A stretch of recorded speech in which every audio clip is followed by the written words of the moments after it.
The landed cost module resides within the purchase order module in Syspro, and it's a subsidiary module. Ultimately, the landed cost tracking is driven off the inventory master. The inventory master for a particular stock item would contain the ability to link different routes to this particular stock item.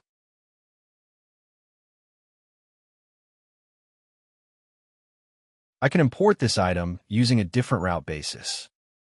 On the air route, for example, I have a merchandise cost, which is converted in a local currency. In fact, this is a dollar-based company. I purchased this item in pounds, and the foreign purchase price is as shown. And if there is a contract price for this particular item, I would then be able to see that contractual arrangement. Then the non-merchandised elements are listed, and this is a customized listing depending on the route. Different routes might have different elements to them, where air freight does not attract any storage, but sea freight attracts some storage. Ultimately, we derive a fully absorbed landed cost for each one of these routes for this particular stock item.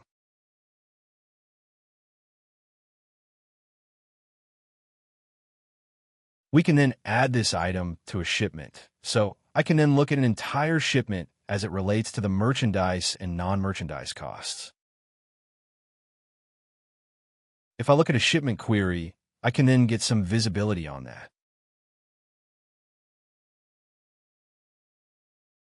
I can load a shipment against a vessel and then see a listing of this information to go and see what I have at a stock item level defined in the shipment.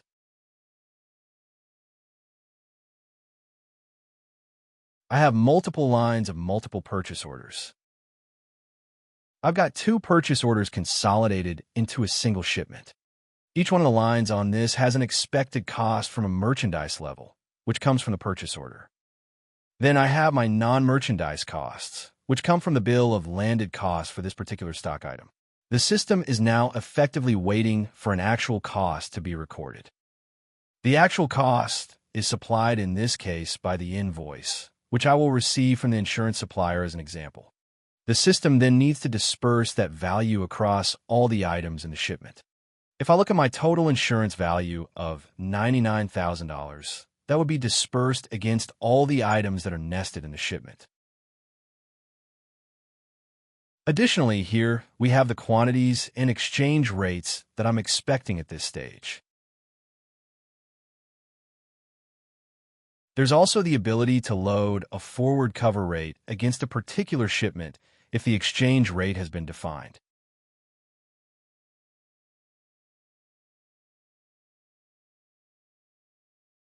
If I look at a creditor's invoice in this case, which pertains to a shipment, I can then take the creditor's invoice and go and effectively register that invoice against a shipment.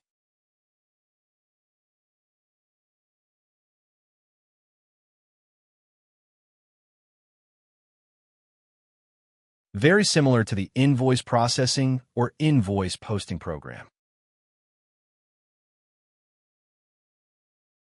Slightly different, however, if I pick up my insurance supplier here and they give me an invoice with a value, I can then disperse that invoice amount across apportionment and the shipment apportionment.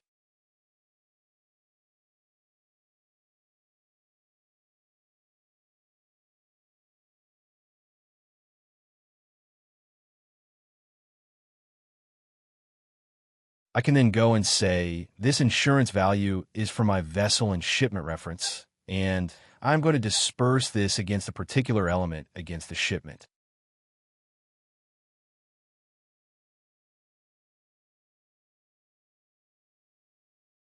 In this case, it's insurance. You can see the apportionment method. If it was a railage, it would have been by quantity. Shipping, it would have been mass. And storage would have been volume. These are automated in that once I select the insurance type, it selects the apportionment method and will apportion the value of that invoice across the insurance cost element.